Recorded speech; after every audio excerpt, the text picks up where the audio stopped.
آپ کو پتہ ہے کہ ایمان والے کے اندر بہت زیادہ صفات اللہ نے رکھی ہیں، اور جہاں پہ صفات ہوتی ہیں وہاں پہ کچھ کمزوریاں بھی ہوتی ہیں۔ ایک ایمان والے کے اندر ہر طرح کی کمزوری ہو سکے، لیکن وہ بخل نہیں کرتا، وہ بد اخلاقی نہیں کرتا۔ اور نبی پاک صلی اللہ علیہ وسلم نے ایک حدیث کے اندر اس کی وضاحت فرمائی۔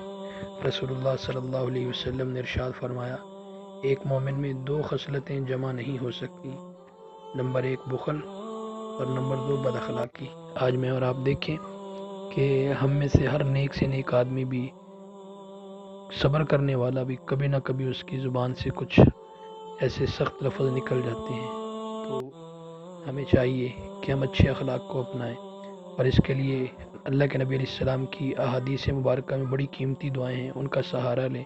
ایک دعا آپ کی خدمت میں حاضر ہے: اللہم احسنت خلقی و احسن خلقی